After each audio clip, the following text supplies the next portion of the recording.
여성은 어느 순간 없어지는 거야. 그러면 그게 없어지면 우리가 어떻게 되죠? 금단 증상이 나타나잖아요. 남자들 딱 알 거예요. 내가 담배 매일같이 한갑씩 피다가 끊어보세요. 얼마나 힘든지. 근데 내가 4, 50년을 나를 지배했던 호르몬이 어느 날 안 나온다? 그럼 난리 나는 겁니다. 이거 어마어마한 변화군요. 이렇게 설명을 들으니까 또 이해가 가는데 또 남성들도 반드시 이 영상을 보셔야겠네요. 무조건 이해해. 이유는 없다. 그냥 무조건 이해한다. 안녕하십니까, 김재훈입니다. 여러분의 건강한 삶을 도와드립니다. 여성들의 건강한 노후의 시작, 바로 폐경이 아닐까 싶은데요. 오늘은 그 이야기를 나눠볼까 합니다.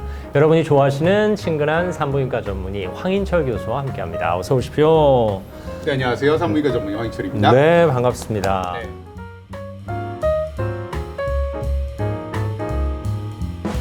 또 이런 자리에서 뵈니까 느낌이 또 다르네요. 그렇죠. 네. 제가 워낙 이 세계에서는 제가 형님보다 위입니다. 아니, 사실 방송하는 느낌이 아니라 그냥 네. 같이 만나서 차 한잔하는 느낌, 뭐 근데 그런 분위기 한잔하자고 괜찮죠? 그러는데 웬 폐경이에요, 힘들게.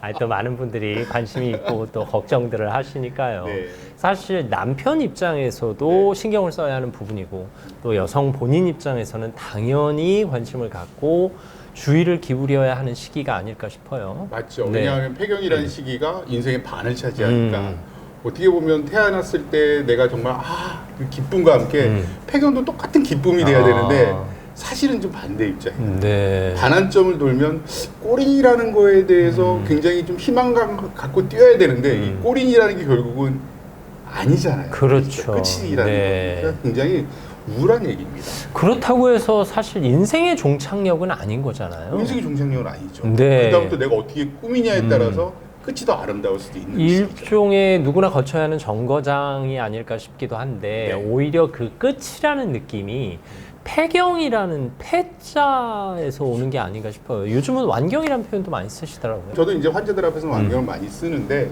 오늘은 굳이 폐경이라는 얘기를 계속 하려는 게 뭐냐면 네. 사실 여성들을 좀 많이 배려를 해야 돼요. 근데 이제 보면은 여성과 남성의 차이점을 보면은 여성은 호르몬에 대해서 너무 모든 것들을 다 지배당한 상태입니다. 근데 남성은 그렇지 않아요. 남성은 이 호르몬이 끝까지 남성 옆에서 지켜주는데 네. 여성은 어느 순간 없어지는 거예요. 그러니까 없어지다 보니까 이게 뭐 유튜브에서 적합한 표현이 모르겠지만 뽕을 맞은 거예요. 여성 호르몬. 네. 그러면 그게 없어지면 우리가 어떻게 되죠? 금단 증상이 나타나잖아요. 여성은 50대부터 이 여성 호르몬에 대한 금단 증상으로 살아가야 됩니다. 물론 남성들도 남성 호르몬이 줄어든다고는 하지만 여성 호르몬이 여성에게서 줄어드는 것과 상대적으로 비교하면 차이가 있다는 말씀이네요. 그렇죠. 예를 들어서 내가 담배를 매일같이 두 갑을 피다가 뭐 한 갑, 열 갑씩 그다음에 한 개 피 이렇게 줄일 수는 있는데 네. 그래도 피잖아요. 그렇죠. 근데 딱 끊어버리면 어떻게 되는지가 모르겠어요. 여성들이 굉장히 힘든 몸이에요. 그러면 왜 여성 호르몬을 내가 여자들을 보호해야 되냐 이런 얘기를 하냐면 여성 호르몬이 그럼 여자들한테 왜 있었을까? 사실은 제가 뭐 산부인과 의사지만 이 출산과 이 굉장히 관련성이 깊거든요. 네. 이 출산이 끝남과 동시에 여성 호르몬은 이미 몸에서 나는 여자가 아니라는 내 몸의 반응이 나오는 겁니다. 그러면 출산 시기부터 그 걱정을 해야 되는 거네요? 그렇죠. 그래서 여성들은 진짜 남성이 끝까지 보호해줘야 되는 존재다. 이 호르몬만 보더라도. 네. 남성은 왜? 난 죽을 때까지 남성 호르몬은 나오는데 여성은 어느 순간 딱 안 나와서 너무너무 불쌍한 존재가 되는 거예요. 이게 지금 여성들을 배려하기 위한 그렇죠. 영상이라고 말씀하셨잖아요. 저는 그래서 여성들을 배려해야 된다. 이 폐경이라는 시기가 사실은 여자이기 때문에 생긴 거잖아요. 남자들은 잘 모르거든요. 겪어본 사람만 알고 이게 왜 힘든지. 남자들도 딱 알 거예요. 내가 담배 매일같이 한갑씩 피다가 끊어보세요. 얼마나 힘든지. 근데 내가 4, 50년을 나를 지배했던 호르몬이 어느 날 안 나온다? 이건 난리 나는 겁니다. 이게 어마어마한 변화군요. 그렇죠. 이렇게 설명을 들으니까 또 이해가 가는데 사실 여성들을 배려하는 영상이어서 여성들이 들어야 하는 건 당연하지만 여성을 이해하고자 하는 또 여성을 배려하고자 하는 남성들도 반드시 이 영상을 보셔야겠네요. 그래서 네. 여자 옆에는 남자가 있어야 됩니다. 남성과 여성은 이래서 서로 보완적인 존재고 내가 조금 남아있으니까 너를 좀 평생 지켜줄게 라는 남성의 그런 마인드가 저는 여성의 그 폐경을 극복하는 가장 중요한 길이 아니겠습니까? 생각이 오늘 이 인터뷰는 저로서도 좀 뭔가 비장한 각오를 갖고 임하게 되는 네, 그런. 바로 형님 그 시기죠. 그러니까요. 네. 사실 이 폐경이라는 상황, 여성 호르몬의 단절, 네. 이렇게 쉽게 표현해도 될까요? 그렇죠. 단절입니다. 정말 단절이 맞고요. 아예 뚝 끊긴 거. 누군 그래요. 어디서 좀 나오진 않아. 아닙니다. 그냥 내 몸에서는 아예 끝나는 거예요. 반면 남성들은 줄어들긴 하죠. 하지만 줄어들지만 끊임없이 끊임없이 조금씩이라도 나온다는 거죠. 그렇죠. 자, 그러면 여성들의 폐경, 완경 연령대는 어떻게 짐작해? 제가 병원에서 임상적으로 봤을 때는 한 47부터는 위험도가 있다. 네. 마음의 준비를 하셔야 네, 된다. 마음의 준비를 하고 갱년기라는 거와 또 폐경을 헷갈리시는 분들이 있는데 갱년기는 사실 말하면 폐경이 오기 바로 그 전 단계를 얘기를 하거든요. 근데 문제 요즘은 이제 혼용해서 사용도 하지만요. 네. 하여튼 그 시기가 또 한 1, 2년 지속이 되다가 어느 날 이제 뚝 끊기는 거죠. 그러니까 나는 금연을 해야 돼. 좀 줄일까 하는 시기가 1, 2년 되다가 어느 날 딱 금연이 되는 시기가 폐경이라고 보시면 됩니다. 근데 이게 내 의지로 되는 건 아니라는 아니죠. 거예요. 절대 내 의지로 되지 않고요.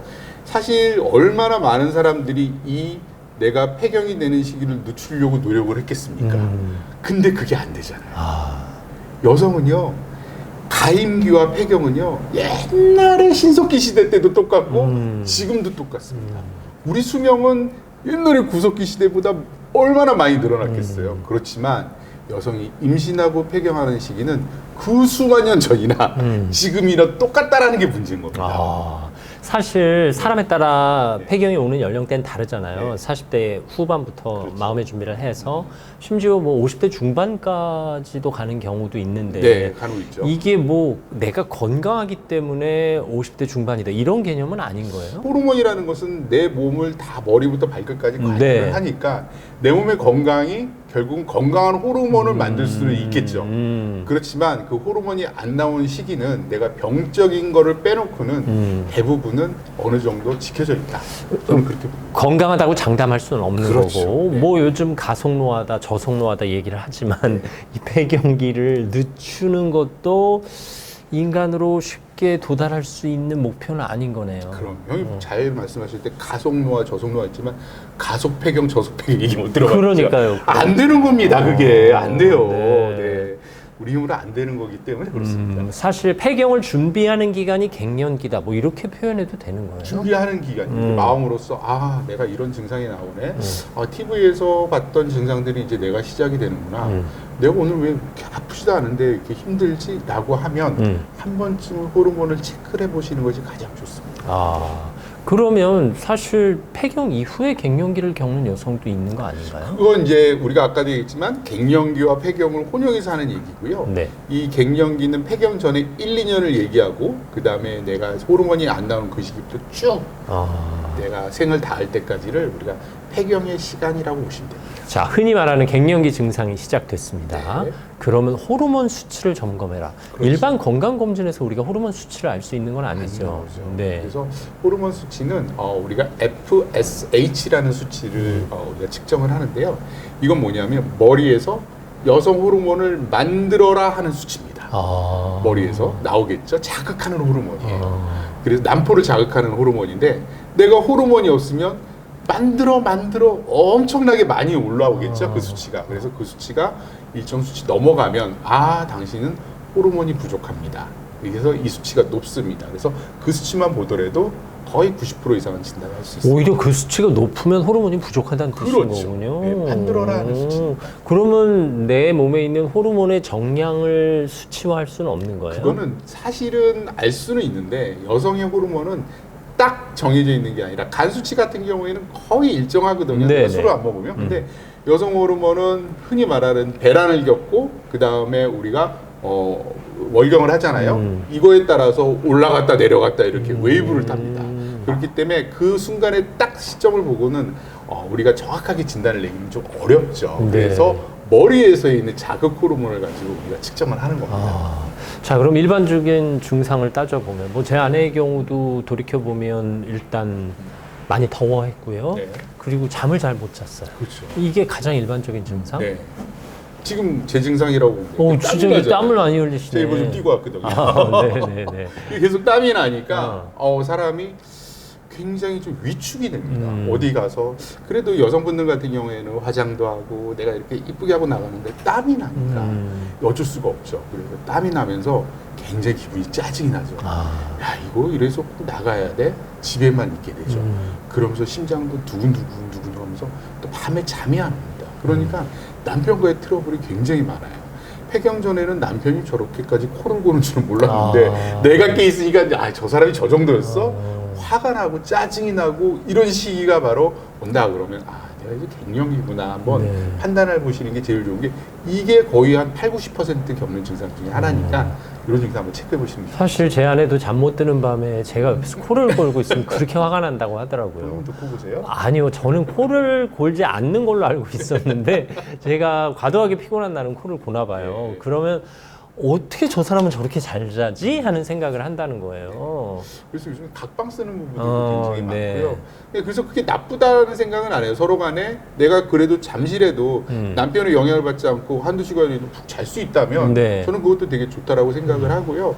그런 얘기를 많이 합니다. 선생님 어떻게 하면 잠을 잘 잘까요? 그러면 잠자는 환경을 좀 바꿔보세요. 온도와 습도도 좀 바꿔보고 침구류도 이번 기회에서 한번 좀 기분 좋게 사보고 네, 남편이 그렇게 미웠다고 그러면 옆방으로도 좀 내보내고 한번 하고 싶은 대로 다 해보세요. 네. 지금부터는 당신의 특권입니다. 이런 얘기를 좀 간혹 하죠. 남는 방이 없으면 소파로라도 그럼요. 내보내셔야죠. 네. 안면 홍조도 관련된 같은 증상인 겁니다. 거죠? 네, 그래서 우리가 보통 이 뇌하수체가 아까 얘기했던 금단 증상을 겪는다고 봅니다. 네. 그러니까 뇌하수체가 세팅이 막 흔들리는 겁니다. 나는 이런 온도에서 혈관은 이렇게 작용해서 확장이 되고 심혈관계를 이렇게 돌려야 되고 왜 우리가 사우나 가면은 땀이 나고 얼굴이 붉어지잖아요. 네네. 이거는 다 온도와 습도의 영향을 받는 거거든요. 그런 세팅이 돼 있다가 금단 증상을 겪으니까 얘네들이 막 헷갈리는 겁니다. 그러니까 갑자기 내가 이 온도도 아닌데도 혈관이 확장되면서 얼굴이 빨개지고 땀이 나고. 근데 이 증상이 평생 가진 않아요. 왜냐하면 또 적응을 하거든. 단 평생 적응이 아니라는 겁니다. 또 금단 증상은 나타나요. 그래서 내가 나이가 70, 80대도 선생님 저는 다시 갱년기예요. 이런 분들이 있는 게 이 증상은 없어졌다가 또 나타나고 없어졌다 또 나타나고 그야말로 평생 따라다니는 증상이 아닌가 이렇게 생각합니다. 그래서 폐경 이후에도 갱년기를 겪는다 이런 얘기를 그렇죠. 하는 거군요. 그럼 정확히 말하면 폐경이 되면 그 갱년기 증상은 중단되나요?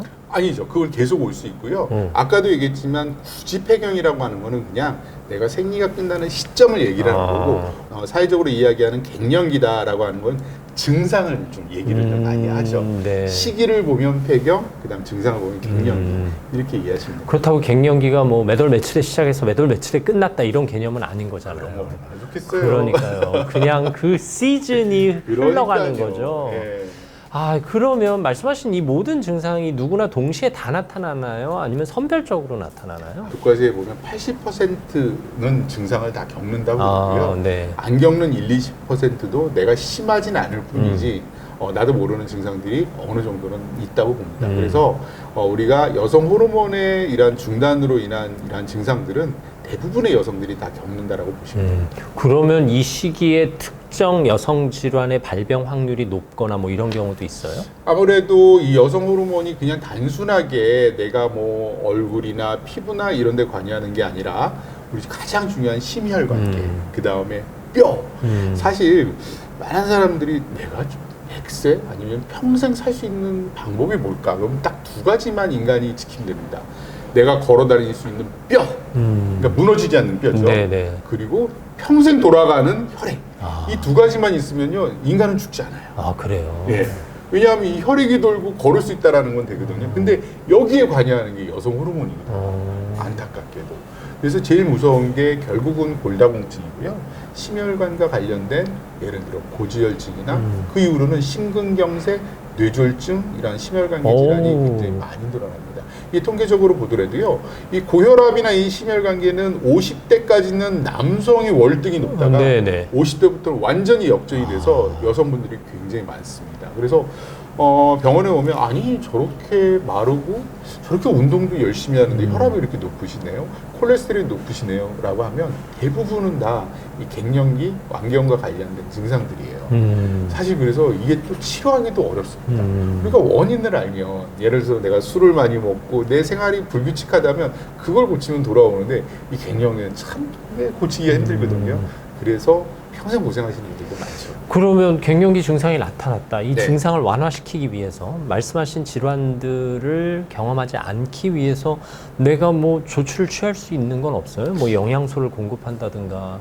부족하면 채워줘야죠. 결국은 호르몬을 채워줘야 된다는 문제가 나오는 거예요. 네. 그래서 여성 호르몬을 우리가 이제 과거부터 여성 호르몬의 갱년기에 대한 치료제가 굉장히 많이 개발이 되고 지금도 개발이 되잖아요. 근데 과거에는 진짜 원초적인 여성 호르몬이었다면 지금은 몸에 될 수 있으면 해가 되지 않는 2차, 3차 지제들이 많이 나오고 있거든요. 그걸로 채워서 내가 증상도 중요하지만 내 몸을 100세까지 호르몬의 도움을 받아서 내가 좀 젊게 100세까지 유지하겠다라는 게 중요하거든요. 그래서 호르몬 대체요법을 많이 얘기를 하면 저는 뭐라고 하냐면 단지 당신이 얼굴이 붉어지고 땀이 나고 이런 증상을 고치려고 이 약을 드시는 게 아니라 100세까지 젊어지는 거예요. 예, 그런 개념으로 접근을 하셔야 돼요. 근본적인 개념이지 단순히 증상 완화를 위한 건 아니다. 네. 그리고 그 약을 먹는다고 해서 바로 뭐 땀이 안 나고 바로 안면홍조가 치료되고 이런 건 아닌 거 아니에요? 네, 물론 그렇죠. 근데 이제 한두 달 드시면 어느 정도는 또 증상 완화되고. 증상 완화되죠. 네. 이렇게 호르몬 대체요법을 한 지 얼마나 됐어요? 시기적으로? 시기적으로 보면은 거의 한 100년 가까이 됩니다. 이미 옛날부터 예, 다 예, 호르몬 대체요법을 썼군요. 그래서 그만큼 호르몬이 절대적으로 필요한다는 얘기네요. 저도 의사지만 못 고치는 병들이 몇 개 있잖아요.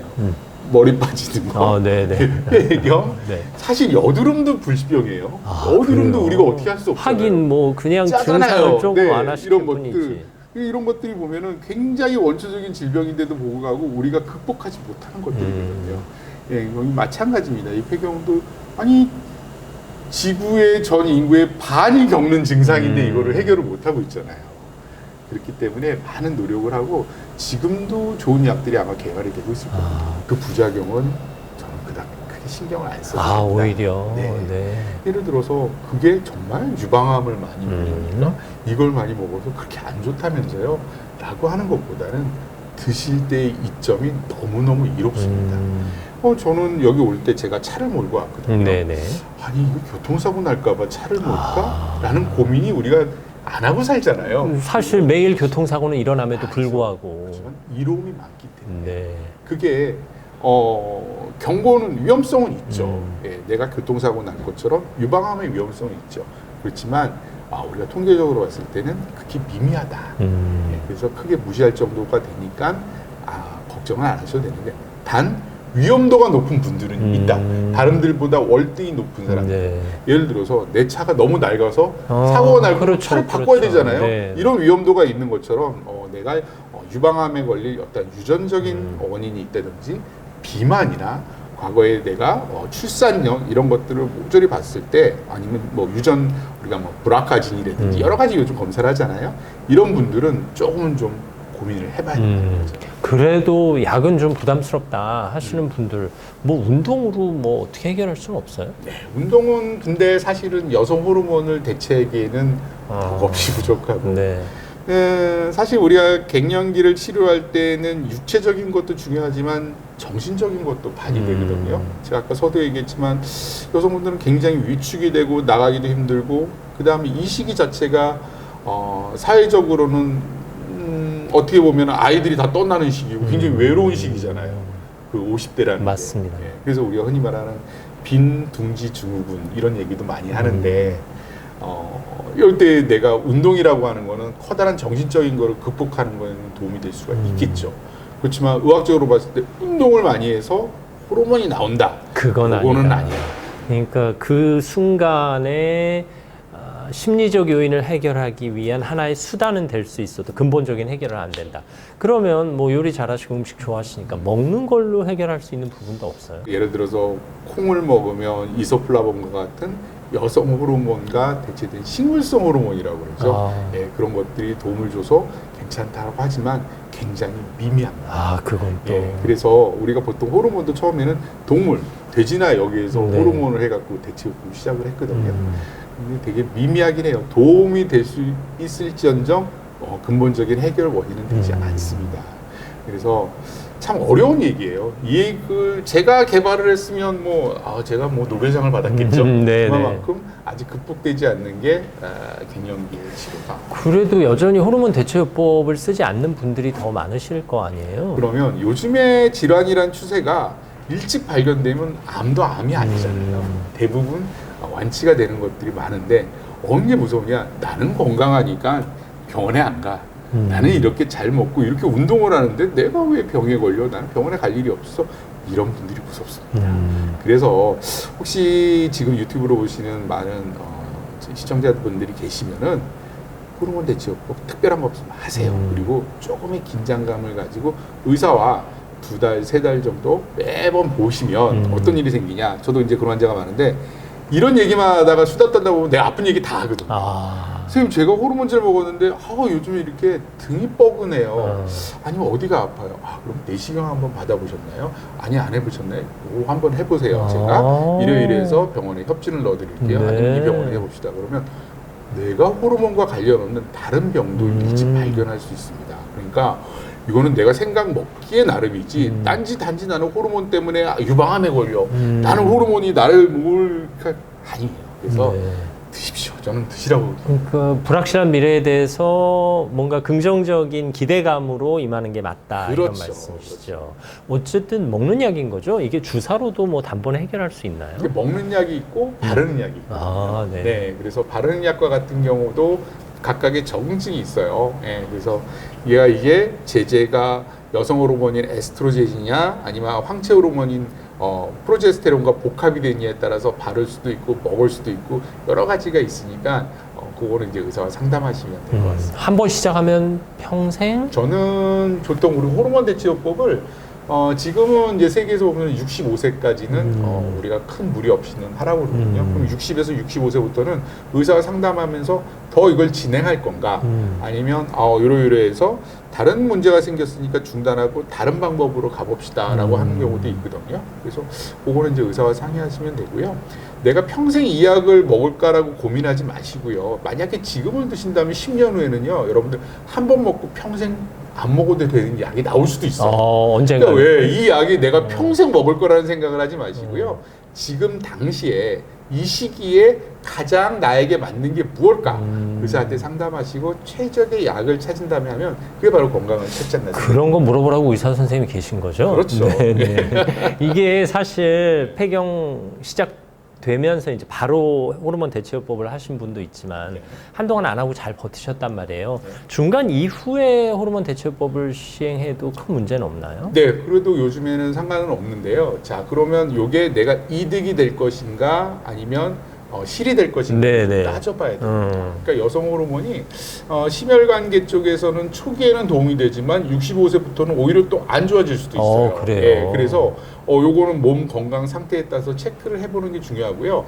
만약에 70세다 80세다 그러는데 내가 호르몬 대체요법을 할까 그럼 왜 하느냐를 또 중요시해야 돼요. 골다공증 치료를 하실 거냐 아니면 내가 갱년기 증상이 나와서 먹을 거냐 이거에 대해서 또 여러 가지를 한번 좀 따져봐야 되니까 아직 여기서의 정답은 없죠. 사실 갱년기가 몸에서 나타나는 증상이지만 이게 심리 또 정신 건강에 어마어마한 영향을 미치잖아요. 사실 그것 때문에 관계가 깨지기도 하고 가족 간에 불화가 생기기도 하고 이 시기를 어떻게 지혜롭게 넘길 수 있을까요? 그건 형님이 잘하시는 거예요. 그러니까 제가 그걸 물어보려고. 그러니까 남편이 뭘 어떻게 도와줘야 돼요? 사실. 심리적인 지지대가 돼요. 심리적인 지지대가 되고 우리가 애기들 키워보셨지만 사춘기 때 어때요? 애들이 말 안 듣죠. 그렇죠. 도저히 이해가 안 되죠. 그렇지만 너는 사춘기니까 이 시기가 지나면 또 괜찮을 거야. 우리가 사랑으로 보듬잖아요. 거기까지는 좋은데 갱년기를 사랑으로 보듬지 않아요. 왜 이 사람이 갑자기 왜 이래? 그러면서 절대 이해를 못하는 남성들이 너무 많습니다. 그래요. 사춘기도 그렇고 우리가 갱년기도 그렇고 결국은 다 호르몬으로 인한 내 심리적인 거나 정신적인 게 많이 바뀌는 거거든요. 그래서 그거를 무조건 이해하셔야 됩니다. 왜냐가 아니에요. 그냥 이해해야 돼요. 그거를 자꾸 물어보시면 안 돼요. 그러니까 무조건 용납하고 그럼요. 받아주고 힘들겠다 네. 지지해주고. 그리고 자꾸 그 사람을 집에 있는 게 아니라 자꾸 손잡고 나가서 그 사람이 앞으로 반 평생을 같이 또 살아가야 되는 거 아닙니까? 네네. 지금 또 해야 될 무언가를 찾아야 됩니다. 그게 결혼할 때는 아이였지만 지금 이제 아이가 다 떠나가는 시기이기 때문에 그럼 남편과 내가 둘이 평생 뭐 하고 살까? 그 반려견은 저는 물론 도움이 되지만 반려견에 의존하는 건 좀 아니라고. 전적인 해결책은 아니에요. 전적인 해결책은 뭐냐면 뭔가를 새로 시작해야 됩니다. 그게 내가 과거에 진짜 경제적으로 힘들고 아이들 키워서 시간 경제적으로 너무 힘들었어. 이걸 해보고 싶었어가 가장 좋고요. 그 다음에 그래 운동도 좀 한번 해볼까? 그러면 무엇을 같이 꾸준히 남편과 할 수 있는 무언가를 꼭 찾는 게 저는 되게 중요하고요. 그거를 받쳐주는 게 남편입니다. 사실 이 갱년기는요 약보다도요 남편이 치료하지 않으면 저는 불치병이라고 하거든요. 이게 사실 여성들이 아내로서 엄마로서 20년, 30년 동안 분명히 포기하고 희생하고 양보한 게 있을 거 아니에요. 네. 그걸 찾아서 하도록 도와주는 것도 필요하겠네요. 당연하죠. 당연하고요. 아내가 50대 웃음이 네. 내가 처음 만났을 때 그 웃음이었는지 한번 보세요. 아, 그 웃음을 옛날에 웃음이 너무 왜 이렇게 됐어? 아마 그 생각 들거든요. 그런 밝은 웃음을 찾아주는 게 저는 남편이라고. 왜 이렇게 됐겠어요? 다 남편 때문인 거죠. 네. 그래서 혹시 남편 토달지 마세요. 그냥 다 이해하시고 왜 우리는 안 겪잖아요. 우리는 끝까지 나온다니까요. 우리는 금단이 없어요. 줄 뿐이지. 여성분들은 너무 힘듭니다. 사람이 아프면요, 내가 이러다 죽나? 라는 생각부터 별의별 생각을 다 하거든요. 사실은. 그렇다 보면 너무너무 우울해져요. 네. 그래서 남편분 무조건 이해해라. 이유는 없다. 그냥 무조건 이해하라. 얘기합니다. 사실 임신 시기에 잘 못해주면 많이 서운해 하잖아요, 아내들이. 이 폐경기가 더 크겠네요. 당연하죠. 반도 못하는데. 그리고 뭐 갱년기 증상 나타나는 1, 2년만 잘해준다는 개념이 아니라 그 이후에 쭉 잘해줘야 하는 개념인데요. 그렇죠. 그래서 저는 이제 산과니까 산모를 많이 보는데 많이 여행 가세요. 남편이요. 하늘에 별도 따다 줄 거예요. 이렇게 얘기하거든요. 네. 갱년기는요. 별을 따다 줄 수는 없는데 별나라를 가려고 같이 여행을 준비할 수 있다고 그 얘기를 많이 하거든요. 둘이 같이 살 수 있는 뭔가를 갱년기 때는 요구하시고 젊었을 때는 해달라고 요구하시고 그렇게 하면은 저는 가장 정답이 아닌가 이런 생각이 듭니다. 사실 일상에서는 부부가 24시간 함께 보내지는 않잖아요. 그렇죠. 하지만 여행지에 가면 24시간 함께 보내기 때문에 여행이 두 사람의 관계를 돈독하게 하는데 또 어떤 갈등을 해소하는 데는 아주 긍정적인 요인이 될 수 있겠군요. 손 꼭 잡고. 손은 잡아야 하는 거죠. 네. 사실 일상에선 잘 안 잡다가도 여행지에 가면 잡게 되는 경우가 있어요. 잡으세요. 네, 여행지에서는 오히려 네. 여행지에서는 네. 이게 결국 그 가족의 지원이 필요한 개념인데 또 배우자만 잘해서는 되는 게 아니잖아요. 근데 요즘 이게 출산 연령이 늦어지면서 사춘기 자녀와 갱년기 엄마가 부닥치죠. 네, 부딪힐 때 이게 뭐 어떻게 해야 돼요? 네, 이거는 뭐 답 없는 정쟁입니다. 이거는 네. 어떻게 해결책이 없어요. 사실 아이들을 혼내기도 그렇고 빵을 나무라기도 그렇고 예, 이게 아주 사실 요즘은 문제가 많이 되는데요. 세계적으로 전쟁하는 나라가 있지만 답이 없잖아요. 그것보다 더 심한 게 이런 상황입니다. 이럴 때는 사실은 기다려줘야 되는데 아이들이 그런 걸 못하죠. 모르죠. 예, 네. 거기에다가 엄마에 대한 감정이 같이 부닥치게 되면 정말 힘들 때가 많아요.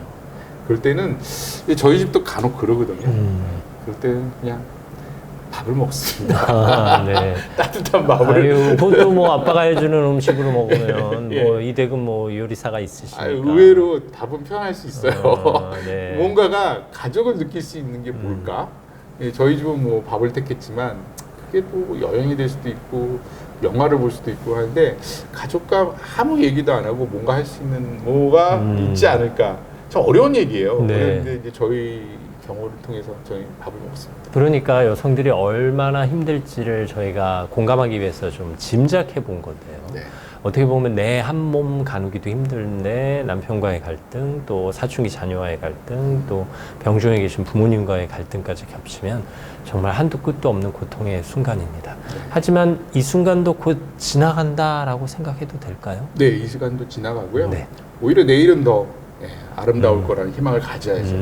왜냐하면 평생을 살아왔는데 내가 앞으로 살 만큼의 시간이 남았다 그러면 여기서 끝나기엔 너무 아쉽잖아요. 할 게 너무 많고 해보고 싶은 것도 있고 또 먹을 것도 있고 뭔가가 있는데 그거를 저는 간과하지 말고 지금부터 시작을 하시는 게 좋지 않을까? 네. 아이들이 뭐 태어나서 바로 뛰지 않았잖아요. 바로 걸으면서 뭔가를 준비하면서 이 사회생활이 정해갖고 여기가 왔듯이 우리는 또 아름다운 마지막을 위해서는 지금부터가 더 중요한 거거든요. 네. 그래서 저는 조금 더 이 계속 폐경 그래서 좀 우울하긴 하지만 사실 시작하는 의미의 희망감을 갖는 그런 게 시기가 되면 좋지 않나 이런 생각이 듭니다. 제가 언젠가 다른 영상에서도 말씀드렸는데요.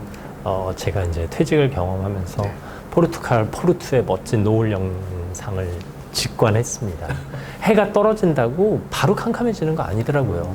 폐경된다고 인생의 어둠이 찾아오는 게 아닙니다. 노을의 아름다움이 펼쳐질 수도 있고요. 또 뒤에선 바로 달이 떠오르기 때문에 여러분의 새로운 인생은 더 아름다울 수 있다는 거 잊지 않으셨으면 좋겠어요. 가장 아름다운 게 어둡기 전 무렵이잖아요. 네. 바로 그 시기인데 다행히도요. 그 시기가 엄청 길어요. 이게 우리가 그 해질녘은 금방 가잖아요. 네. 여러분들 그 시기가 엄청 깁니다. 그러니까 그 아름다운 시기를 좀 즐기시기 바랍니다. 사실 수십 년 전만 해도 폐경 완경이면 이제 생애 종착역이 다가왔다라는 느낌이었지만 지금은 뭐 살아온 만큼 더 사셔야 되니까요. 우리가 뭐 80년대만 해도 여성 평균 수명이 60대였어요. 근데 지금은 100세까지 구인만하는 뻥튀기가 됐는데 이 시기를 어떻게 해결을 할 거냐 말이죠. 그럼 30년이 더 늘어났으니까 내가 한 40대, 50대 이런 갱년기나 초반에 건강상 문제가 없을 때는 열심히 호르몬을 먹어서 좀 몸을 좀 대처를 해놓고 그 다음에 3, 40년을 좀 기대를 해볼게. 10년은 더 좋은 약이 있으면 좀 더 기대를 해볼게. 이러면서 약이라는 건 안 드시면 가장 좋지만 필요하다고 그러면 내가 적극적으로 내 몸이 뭔지를 찾아갖고 도와주는 게 바로 현대 의료를 이용하는 거 아니겠어요? 네. 네. 이렇게 좀 현명하게 사시면 전 좋겠습니다. 네, 물론 지금 갱년기 한복판에 계신 분들은 너무 힘드시겠지만 오늘 교수님 이야기 통해서 위로받고 용기받고 도전받으셨으면 좋겠습니다. 네. 이게 어느 산부인과 진료실을 간든 이렇게 긴 상담 못합니다. 제가 이렇게 간만에 수다를 줬다는데요. 네, 오늘 이 영상이 여러분의 삶에 큰 희망이 되기를 바라고요.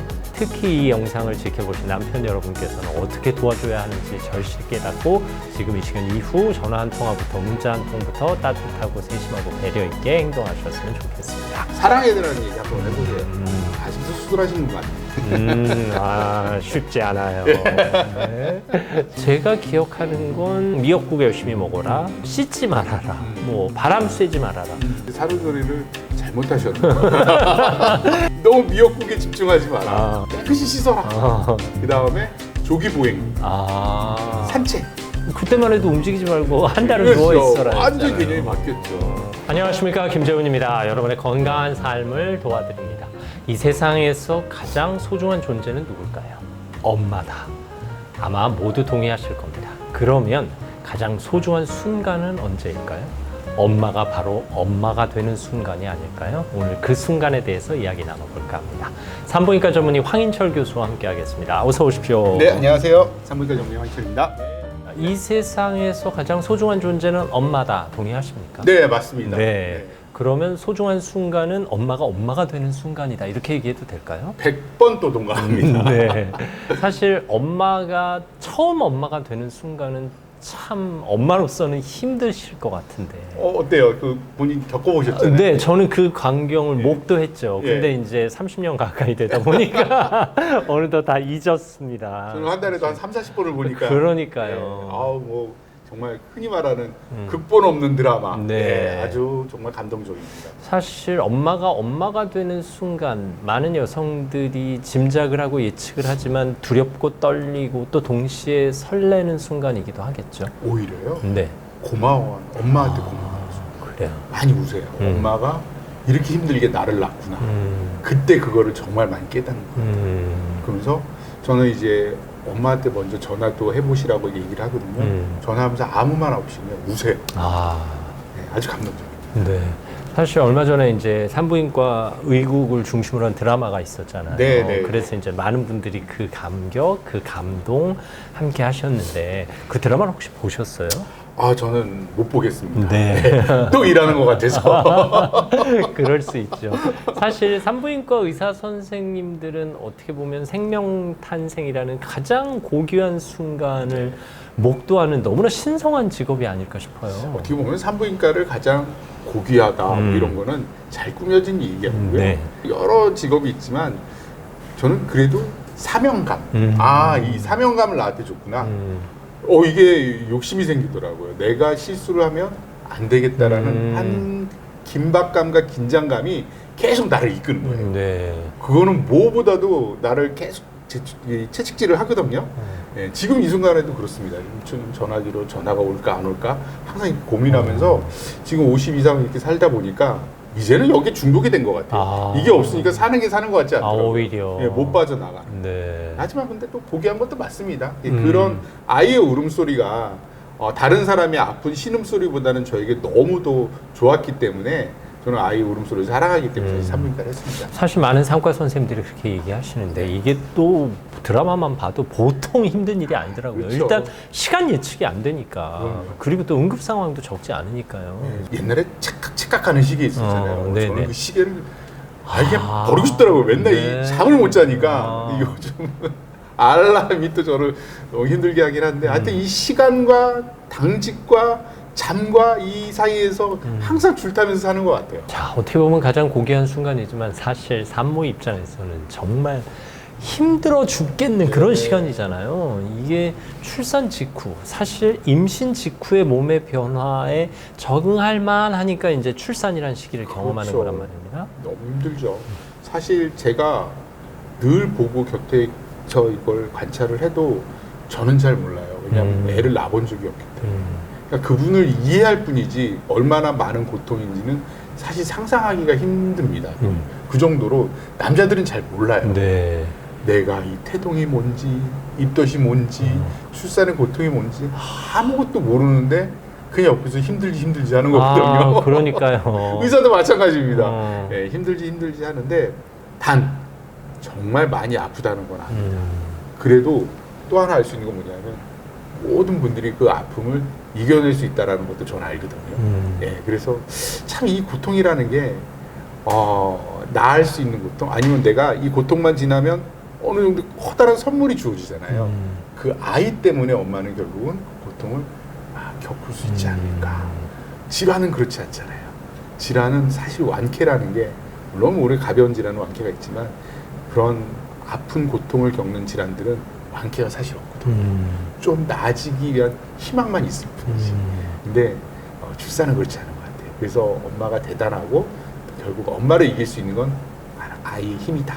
아이의 울음소리가 엄마를 이렇게 지켜주지 않나 이렇게 생각이 듭니다. 네. 자, 10달 가까이 내 몸에서 자라서 3kg, 4kg가 된 아기가 한꺼번에 빠져나갔단 말이에요. 그게 여성의 몸으로서는 어마어마한 변화인 거죠. 바로 3kg, 4kg씩 실제로 더 됩니다. 예, 아기가 3kg라고 쳐도 양수가 1kg 되겠죠. 그렇죠. 자궁은요 어마어마하게 커져갖고 마치 혈액을 스펀지처럼 빨아들여갖고 자궁 무게도 어마어마합니다. 거기에 태반 무게 있죠. 이게 거의 한 8kg 정도 되거든요. 이게 팽창했던 자궁이 바로 수축하는 건 아닌가요? 그게 이제 6주에 걸쳐서 이제 나중에 이제 수축이 오는데 애를 낳는데요. 그럼 내가 출산 때까지는 진짜 쌀 요즘에는 이제 10kg짜리도 있고 20kg짜리, 10kg짜리 있잖아요. 이 뱃속에 있는 거예요. 얼마나 힘들겠어요. 예, 상상만 해도 끔찍합니다. 네. 네. 그러면 그걸 어떻게 남성으로서는 도무지 이해할 수 없는 이해할 수 없죠. 그러면 결국 몸의 회복이 필요하다는 거잖아요. 네, 그래서 이제 그게 이제 산욕기고 이제 우리가 6주라고 보는 거고요. 그다음 6주가 지나면 자궁이나 내가 많이 늘어났던 혈액량이나 기타 부종이나 늘어났던 인대 근육들이 원상 복귀되는 시간을 이제 6주라고 봅니다. 6주가 되면은 어느 정도 몸은 그 전으로 이제 가는데 근데 문제는 뭐냐면 이 시기를 어떻게 보내냐가 되게 중요해요. 그래서 우리는 이제 산후조리라는 대한민국이 그냥 흔히 말하는 전 세계적으로 유명한 산모들을 위한 시간들이 또 있잖아요. 우리나라만큼 이렇게 좋은 문화는 없는 것 같아요. 근데 그 6주가 사실은 몸도 편하지만은 우리가 이 산후조리라는 게 정신적으로도 굉장히 도와주는 시기거든요. 그래서 이 몸과 마음을 내가 임신 전 상태로 돌아가게끔 만드는 가장 중요한 시기. 그게 바로 이제 산후조리가 아닌가 싶습니다. 방금도 말씀하셨지만 우리나라가 다른 나라에 비해서 산후조리에 그래도 관심이 많은 편인가요? 그렇죠. 사실 이제 저 같은 경우에는 이제 한남동에서 이제 대학병원을 제가 네. 이제 수련을 받았는데 그 이태원 쪽 외국인들이 엄청 많아요. 예, 그분들은 애를 낳고요. 그냥 딱 그 시원한 콜라 한 잔 딱 마시고 샤워 쫙 하고 그다음에 스테이크 달라고 그래갖고 스테이크 딱 먹고 그리고 그때 힘을 내시거든요. 네. 야 정말 대단하다. 저런 분들은 산후조리가 없나? 이 생각이 들었어요. 근데 이제 우리는 그렇게 하진 않잖아요. 네. 근데 사실 뭐의 장단점은 지금 봐서는 그것도 장점이 있는 것 같아요. 뭐 그들은 그들대로 지금 네, 잘 살고 네. 계시니까요. 네, 대신 이렇게 하면서 본인이 빨리 사회로의 복귀가 가능해요. 내가 늘어났던 근육이나 인대나 모든 것들이 내가 활동하면서 쪼여지는 효과가 있거든요. 그래서 오히려 빨리 회복이 되는 반면에 우리나라는 계속 천천히 가면서 가는 거죠. 이게 장단점은 가까이 있는데 저는 그래도 심리적으로는 우리나라 쪽이 굉장히 좋고 외국에 있는 이런 산후조리도 저는 나쁘지 않다라고 봅니다. 근데 어쨌든 이제 우리는 들은 게 있으니까 기대치가 있어서 지금 당장 우리가 그들처럼 샤워를 하거나 뭐 시원한 콜라를 마시거나 뭐 샌드위치를 먹거나 하는 건 어려운 상황이 됐고 네. 저도 뭐 30년 전에 경험한 이야기고 저희는 태어나자마자 이제 장모님 댁 친정으로 가서 산후조리를 한 2달 가까이 한 걸로 네. 기억나는데 제가 기억하는 건 그냥 미역국 열심히 먹어라. 그다음에 씻지 말아라. 뭐 바람 쐬지 말아라. 뭐 요 정도는 남편으로서 아주 열심히 도와줬던. 네. 네. 뭐 이제 산후조리를 잘못하셨네요. 그때만 해도 근데 그게 문화였잖아요. 네, 문화였죠. 네. 근데 요즘에는 너무 미역국에 집중하지 마라. 아. 네. 깨끗이 씻어라. 그 다음에 조기보행, 산책. 그때만 해도 움직이지 말고 한 달은 그렇죠. 누워 있어라. 완전 개념이 바뀌었죠. 벌써 그때랑 지금이랑 많이 바뀐 겁니다. 네. 미역국에 의존하지 말라는 건 영양과 관련이 좀 있거든요. 네, 네. 네. 모든 산후 음식들이 보양식으로 구성이 돼 있거든요. 그때 미역국도 다양하게 끓여줘서 뭐 예. 소고기 미역국 당연하고 보말 미역국이 있고 뭐 잉어 미역국이 있고 뭐 온갖 미역국 종류를 다 동원하신 것 같아요 장모님이. 많이 해주셨네요. 그 나름 장모님께서 애를 쓰셨죠. 근데 네. 이게 우리가 지금 보면 영양은 너무 과해요. 영양이 너무 과하다 보니까 아기를 낳은 다음에 6개월 내에 보통 내가 원래 몸무게로 돌아가야 되거든요. 네. 근데 이 산후조리를 잘못하게 되면은 몸무게로 돌아갈 수가 없어요. 이렇게 보면 이게 몸무게로 못 돌아가니까 나는 아이를 낳는데 옛날에 봤던 옷이 안 맞아요. 네. 안 맞다 보니까 밖에 못 나가죠. 예, 그러다가 또 집에서 계속 있다 보니까 살은 또 안 빠지고 그러다 보면 남편이랑 또 그냥 치킨에 또 맥주 한 잔 나중에 시간 쪼개서 드시고 그리고 둘째를 갖습니다. 이게 아주 악순환이 되는 거예요. 그래서 저는 영양학적으로 보면 요즘에는 너무 과하게 드시는 건 좋지 않고요. 오히려 칼로리를 딱 계산을 해서 좀 건강하게 드시는 게 저는 산후조리가 맞다고 봅니다. 네. 그리고 임신은 그 자체가 콜레스테롤이 굉장히 높아지는 시기이기 때문에 우리가 지질학적인 측면도 그렇고 다른 혈액순환도 그렇고요. 운동과 식생활은 굉장히 좀 바꿔야 됩니다. 흔히 말하는 건강식으로 많이 바꿔야 돼요. 그래야 원래 상태대로 돌아가고 이 심리적으로도 굉장히 여성들에게 편안함을 줄 수 있는 거죠. 그럼 여기서 주의해야 할 것들이 예비 할머니들이 네. 며느리나 딸에게 당신들의 산후조리 방법을 고집하거나 강요해서는 안 되겠네요. 그렇죠. 그래서 가끔 그래요. 선생님, 시어머니가 가물치를 사주고 맞아. 네. 다들 먹어야 돼요. 남편 주세요. 왜냐하면 너무 과하니까. 네, 과하고요. 요즘에 나이가 또 35세 이상 이렇게 고령으로 가다 보니까 당뇨와 혈압이 굉장히 취약해요. 그래요? 네, 그 자체가. 먹는 건 정말 조심하셔야 됩니다. 이미 나는 모든 영양을 다 가지고 계십니다. 그래서 심지어 그런 얘기도 많이 해요. 우리 산모님은 아기 낳을 때까지 1kg도 안 쪄도 아이들은 잘 자랄 겁니다. 네. 너무 아이를 생각해서 드시면 안 됩니다. 네, 좀 섭섭해도 이 얘기는 꼭 드셔야 될 게 당신은 BMI가 이렇고 이러는데 이거는 혈압과 당뇨가 너무 눈에 보여요. 지금부터 조심하세요. 제 그런 산모가 있었는데 언제 다음 주에 아기를 낳거든요. 네. 네, 정말로 딱 3kg 쪘어요. 아, 그래요? 지금 요즘에요. 옛날보다도 오히려 혈당이 다 조절이 되고요. 오히려 지금 몸이 더 좋은 것 같아요. 네, 이런 놀라운 변화가 있다니까요. 그래서 이 먹는 게 그만큼 좀 중요한 거예요. 사실 아이 핑계 대고 그동안 못 먹었던 걸 맞아요. 아이가 단 걸 좋아하네 막 이렇게 드시는 분들도 그러니까요. 계시던데. 네, 저희 마누라는 글쎄 저기 안성에 있는 딸기를 사달라고. 지금은 마트 가면 딸기 살 수 있지만 옛날에 옛날에는 없었어요. 안 됐죠. 예, 그래서 제가 그 딸기를 또 사러 갔다니까요. 그렇게까지 우리는 먹었지만 요즘은 그렇지 않습니다. 여러분들 좀 건강하게 드시는 게 저는 더 좋다. 제 아내가 30살 때 이제 저희 집 아이를 낳았거든요. 저도 30살이었고. 사실 그때만 해도 노산이다. 큰일 난다. 주변에서 어르신들 걱정 정말 많이 하셨고 병원에서도 뭐 30이 넘으면 노산입니다. 해서 이러이러한 주의를 기울이셔야 합니다라는 얘기를 참 많이 듣긴 했어요. 지금 30이면 제일 젊죠. 저는 요즘 그냥 오히려 지금 35세요. 저는 45도 있습니다. 네. 45. 근데 여성의 몸이 참 희한한 게 생리가 47, 50대 끊기잖아요. 네. 저는 그게 너무 고마운 일이에요. 만일에 50대 이후에 여성이 아기를 낳았다 그러면 여성은요 모성 사망률이 확 올라갔어요. 아, 그래요? 너는 이 나이 때는 임신하면 안 돼. 이거는 그냥 신이 딱 정해주신 겁니다. 이 폐경의 깊은 뜻이기도 하네요. 그럼요. 그래서 거기까지만 있는 거예요. 그래서 이 폐경의 시기는 과거 수억 년 전이나 지금이나 똑같은 거는 어쩔 수 없습니다. 인간이 아기를 낳고 죽을 수는 없으니까 이런 자손의 번식을 위해서는 딱 여기까지 건강하게 아기를 낳고 더 이상 나면 안 된다라는 게 몸으로 딱 시계와 정해져 있는 거예요. 하늘이 정한 가임기라면 그렇죠. 뭐 출산도 그 나이에 가능하다는 뜻이니까요. 네. 뭐 물론 주의해야 되고 위험 요인도 있긴 하겠습니다만 요즘은 이렇게 훌륭한 산부인과 선생님들이 계시니까 네. 산모 자체가 노산을 걱정하거나 그럴 상황은 아니겠네요. 그래도 노산이 위험합니다. 네. 이 당뇨, 혈압 이런 것들이 너무 많고 네. 그 다음에 그러니까 산모의 건강 차원에서 위험하다는 그렇죠. 뜻도 포함하는 노산이. 거죠. 그래서 사실은 노산이 걱정되는 문제 중에 하나예요. 제일 요즘에 보면은 산모 나이부터 보거든요. 그래서 결혼 일찍 해라, 아이 빨리 가져라 이렇게 어르신들이 잔소리처럼 말씀을 하시는데 그래도 웬만하면 그런 얘기들은 젊은 사람들한테 안 하시는 게 좋겠습니다. 그럼요, 절대 하지 마세요. 네, 그냥 그건 그들이 알아서 할 문제니까요. 본인은 뭐 빨리 안 하고 싶겠습니까? 그럼요. 다 그런 걸요. 네, 다 내비두세요. 다 그냥 순리 따라갑니다. 네. 자, 그럼 우리가 산후조리에서 꼭 신경 써야 할 생활 습관은 뭐가 있을까요? 일단 첫 번째는 식생활입니다. 네. 식생활이고요. 너무 기름지거나 칼로리가 높은 거는 드시는 건 좀 반대입니다. 단 모유 수유를 해야 되니까 일정량의 칼로리는 좀 필요해요.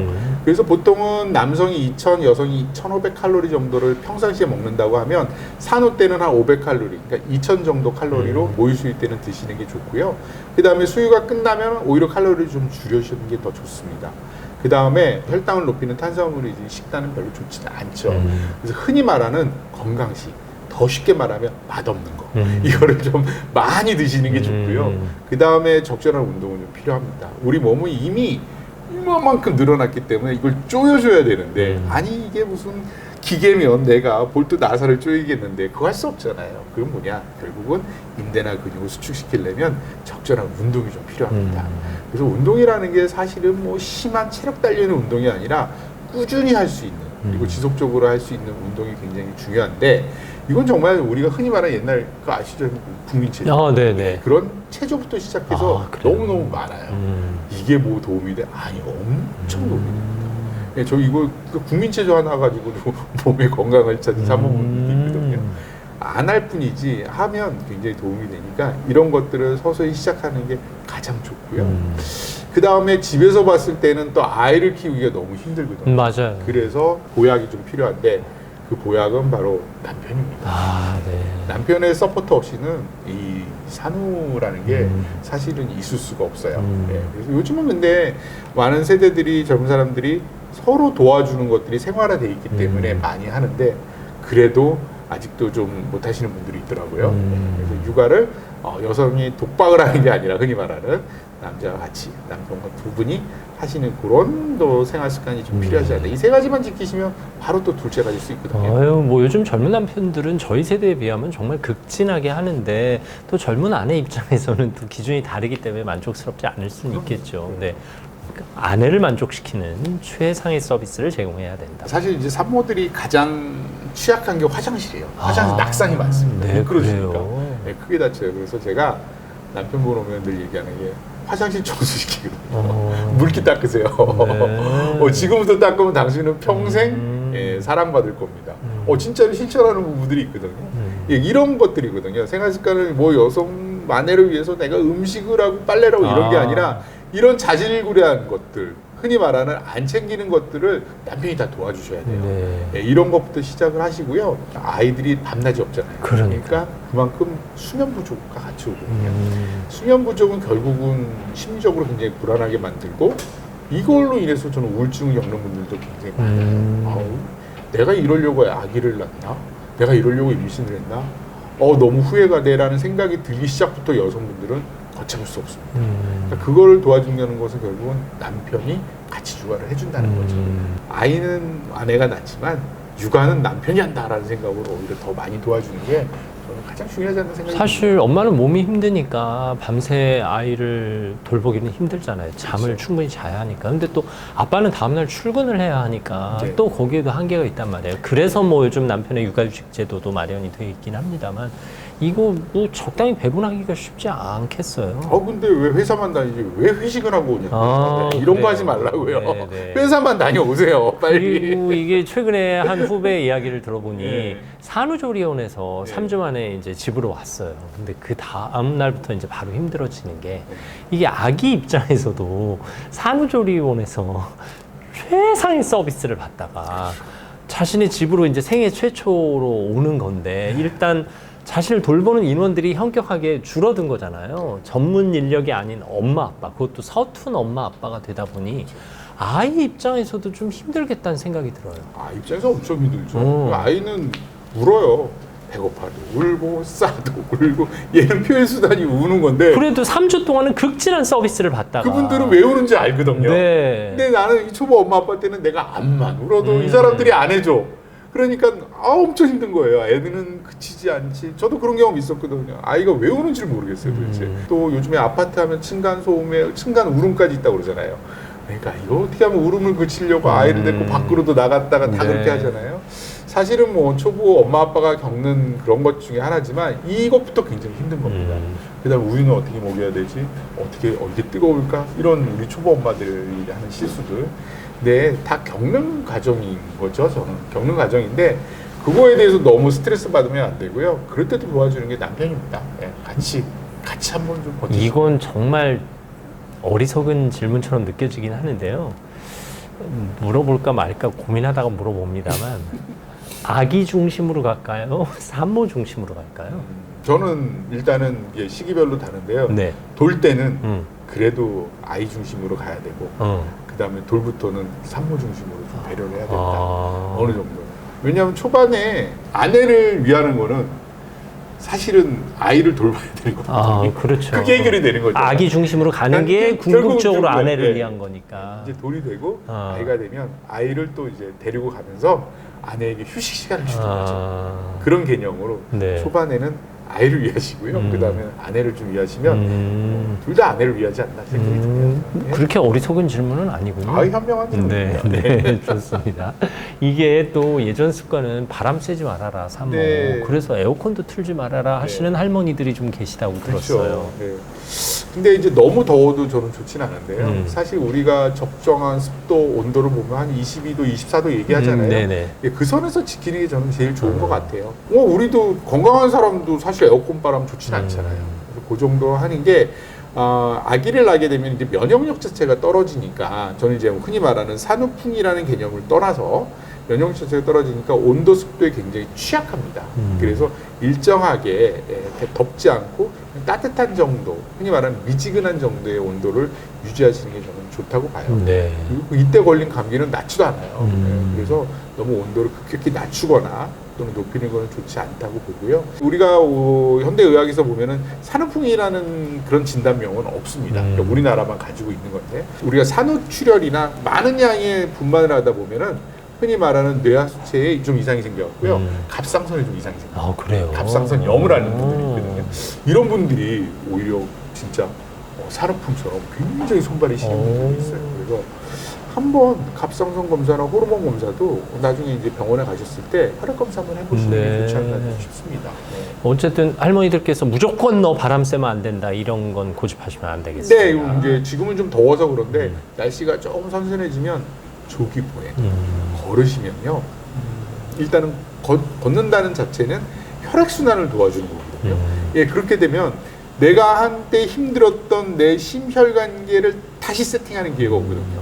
그래서 서서히 산책하는 게 저는 되게 좋다고 봐요. 밖에 나가도 된다는 그럼요. 개념이죠? 날씨만 좀 좋아지면 네, 좋고요. 온도 너무 뜨겁거나 너무 추운 것만 좀 피하시면 좋을 것 같습니다. 사실 예전의 몸을 회복하고 싶어하는 산모들의 욕망에 의한 과도한 다이어트, 이게 좀 빠른 시일 내에 살을 빼고 싶어하는 산모들이 욕심이 생길 법한데 이해는 합니다만 좀 무리가 가지 않을까 싶어서. 우리가 인생을 살다 보면 빠르면 다시 빠르겠지. 옛날로 돌아가려고 하면 오히려 더 천천히 해야 돼요. 그래서 장기간의 플랜을 가지고 서서히 빼는 게 저는 가장 좋다고 보거든요. 어차피 뺄살 아닙니까? 초반에 다 빼면 나중에 뭐 하시려고요? 그래서 아이 돌 때까지. 그래서 저는 이제 산모들 보고 돌사진은 그래도 이쁘게 나와야 되니까 1년 계획하십시오 이렇게 얘기를 합니다. 1년 정도. 1년 정도. 네. 네. 그리고 이제 의학적으로 보면 6개월 안으로 원래 상태대로 돌아와야 되지만 몸무게는 그렇다 하더라도 내가 모든 것들을 더 빼려는 건 좀 그렇거든요. 1년 계획 세고 돌 때 좀 이쁜 옷을 입고 아이랑 사진 찍는 거 어떨까 그런 생각을 좀 많이 네. 또 한편 할머니들이 또 이제 모유 수유를 고집하신단 말이에요. 네. 근데 이건 뭐 전적으로 엄마가 선택해야 할 문제긴 하죠. 네, 그렇죠. 모유 수유는 그래도 5, 6개월은 항상 하는 게 좋죠. 네. 요즘은 보통 그래도 최대한 모유 수유를 하려고 노력하시는 것 같아요. 네, 아무래도 우리가 아이를 키워보면 알겠지만 아이들 모유 수유하는 애들은 6개월 동안은 앓지는 않아요. 이 6개월 지나면 한번 앓죠. 그만큼 모유 속에 많은 면역 인자들이 갖고 있는 거죠. 또 엄마가 갖고 있는 것도 있고 그들이 아이들이 초반에 도와주니까 일단은 저는 6개월까지는 꼭 드시는 게 좋고 6개월 이후부터는 모유 수유에 또 맹신하면 안 됩니다. 그때는 적절한 이유식이 좀 필요하니까 같이 가야. 네, 아이가 먹는 영양도 중요하지만 이 먹음으로써 이 씹음으로써 아이들이 얻을 수 있는 여러 가지 건강의 효과들도 있거든요. 그렇기 때문에 5, 6개월부터는 이유식으로 서서히 전환을 하고 근데 이제 그 시기 되면요 아이들이 모유를 먹으면 자니까 아기를 재우려는 수단이 되겠군요. 예, 그러면 이게 잘못하는 거예요. 딱 한 5개월, 6개월 정도가 적당하지 않나 이런 생각이 듭니다. 네, 이게 설마 요즘 할머니들이 천기저귀를 고집하거나 뭐 이러시진 않으시죠? 예, 그래도 그런 분 꽤 계세요. 그래요? 예, 물론 이제 천기저귀가 좋고 우리가 뭐 여성 생리들도 그렇지만은 천으로 쓰시는 분들도 많잖아요. 좋긴 한데 예, 뭐가 산모한테 이로울까를 좀 봐야죠. 아이도 좋지만 빨래하다 힘들잖아요. 네. 예, 그래서 산모 중심. 네네. 사실은 이런 손목이나 팔이나 모든 인대들이 늘어나 있는 상태에서 내가 많이 과도하게 쓰게 되면 결국은 그게 뭐 흔히 말하는 손목 터널, 증후군부터 시작해갖고 모든 질환을 달고 있잖아요. 될 수 있으면 좀 쉬는 게 좋죠. 과도하게 쓸 것보다.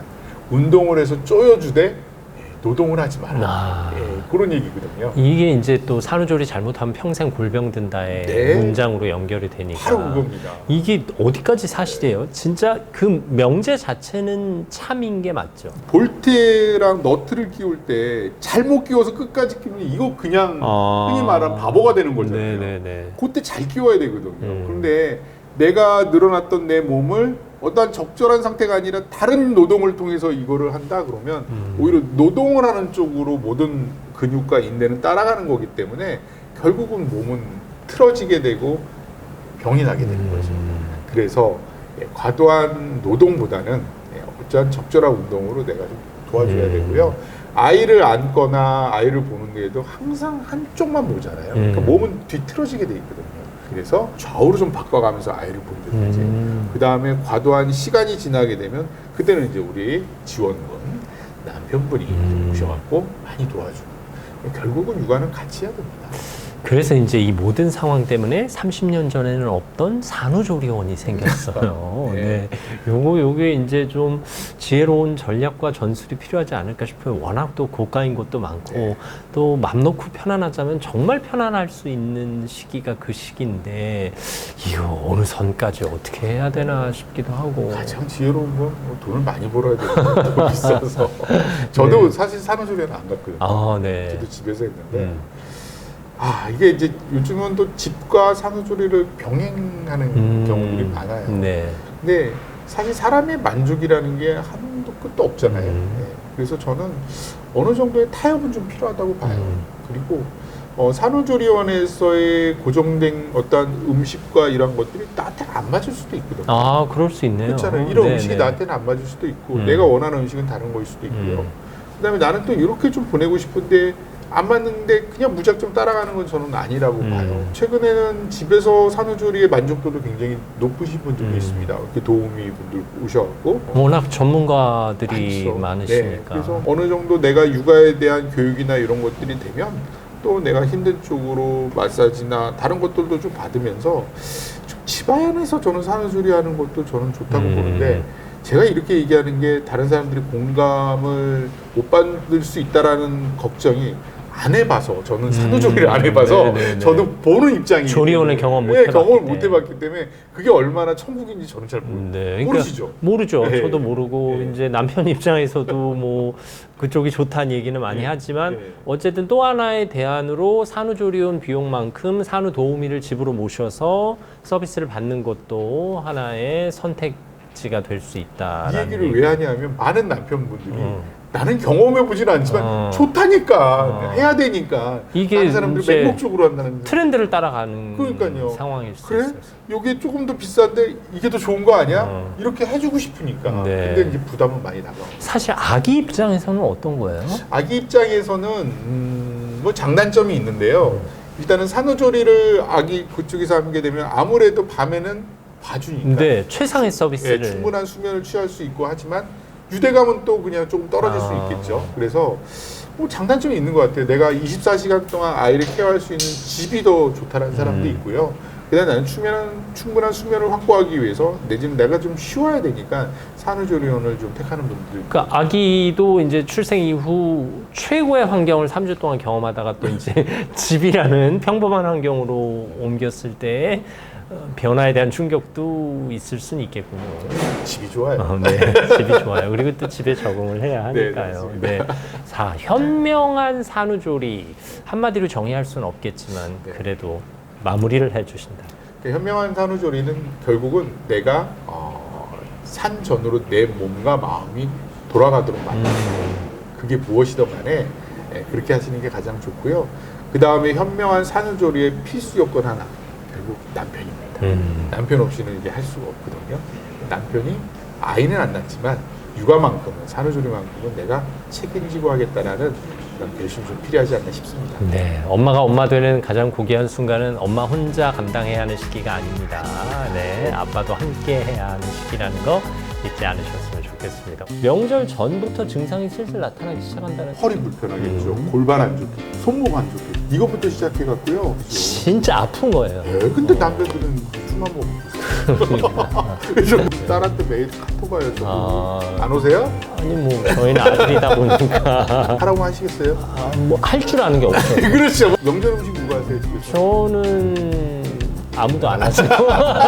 어쨌든 어쨌든 저희 둘의 대화가 충분히 따뜻한지 모르겠네요. 네. 안녕하십니까, 김재훈입니다. 여러분의 건강한 삶을 도와드립니다. 명절 하면 어떤 생각이 떠오르십니까? 설렘과 기쁨보다는 왠지 명절 증후군부터 걱정하시는 분들이 적지 않습니다. 오늘 그 이야기 나눠볼까 합니다. 요리하는 의사 산부인과 전문의 황인철 교수와 함께합니다. 어서 오십시오. 네. 황 교수님이 요리를 잘하시니까 다른 남성들하고는 좀 명절을 대하는 느낌이 다르실 것 같아요. 그렇죠. 저는 네. 집에서 제가 명절 요리 다 하니까. 명절 음식 누가 하세요 집에서? 저는 아무도 안 하세요. 근데 네. 그게 좋네요. 요즘 명절을 명절이라고 생각하는 세대들이 맞아요. 있을까?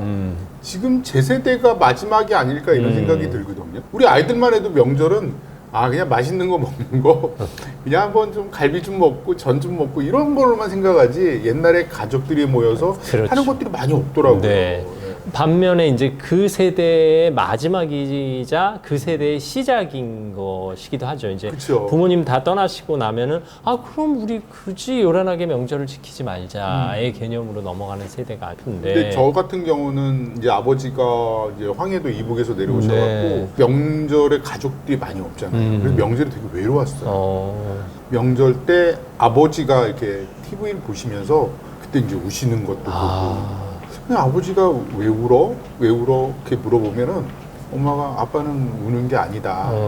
이 안주가 매워서 우는 거야. 그렇게 또 말씀하셨구나. 그래서 그래요? 어렸을 때가 아들이 아빠가 우는 거를 본다라는 게 사실은 없잖아요. 우리 세대에겐 특히 쉽지 않죠. 쉽지 않죠. 그런데 아버지가 좋아하는 음식을 하거든요. 그걸 먹고 제가 울더라고요. 명절이 그런 것 같아요. 슬퍼요. 저 울려고 그러잖아요, 지금. 그러네. 약간 울먹울먹 하시네. 그래서 슬픈 얘기를 한다고 그래서. 에이. 그러면 주로 명절 때 어떤 음식 하십니까? 저희 아버지가 좋아하는 피자도 하고요. 진짜로? 예, 진짜로요. 그러니까 음식이라는 게 저는 그래요. 물론 제가 고전적으로 먹었던 우리가 갈비찜 아니면 전이나 그 다음에 뭐 만둣국. 이제 우리 아버지는 이제 황해도에서 내니까 만둣국을 늘 드시거든요. 그다음에 녹두전 이런 것들을 먹기도 하지만 또 아버지가 그리 또 피자를 좋아하셨거든요. 그래서 피자도 만들고. 그러니까 아버지를 생각할 수 있는 음식을 만들어 먹습니다. 그래서 어느 날 아까도 잠깐 얘기했지만 울었던 게 아주 매운 고깃찌개였거든요. 제가 옛날에 한번 아침마당에서도 한번 만든 기억이 나시죠? 저 기억나요. 매콤한 고깃찌개였는데 그거에 또 이제 아빠 생각하면서 뭐 소주도 한잔 해보고 했었어요. 우리 아들이 또 저를 생각하면서 뭘 만들겠지 하고 한번 물어본 적이 있어요. 너는 아빠를 생각하고 뭘 만들 거니? 나중에 그랬더니 스파게티 만든대요. 그래서 그 스파게티가 그렇게 맛있었나 봐요.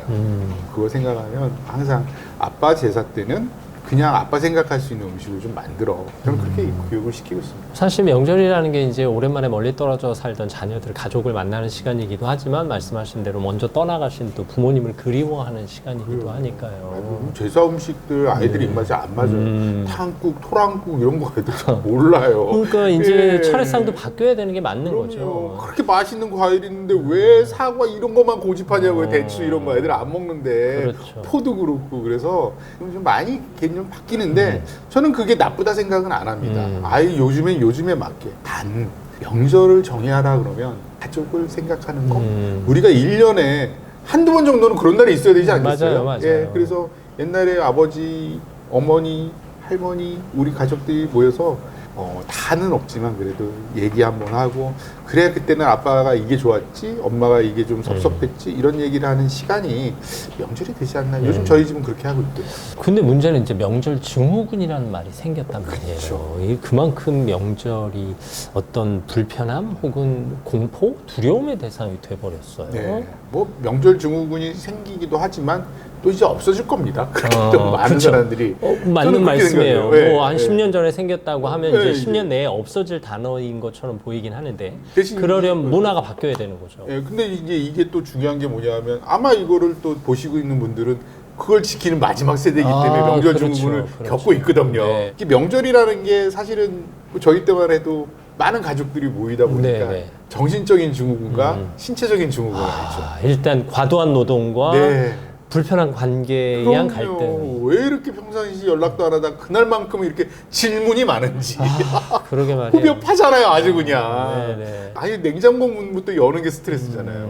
이 집은 이렇게 뭘 해 먹고 사나라고 하면서부터는 아내도 그렇고 막 그다음부터는 스트레스 지수가 올라가는 거예요. 좋게 보려고 해도 이 모든 것들이 연속선상에서 보면은 저 정도까지는 좀 너무한 거 아닌가? 이런 저도 생각이 드니까요. 이게 냉장고를 열어보고 싶은 호기심은 뭐예요?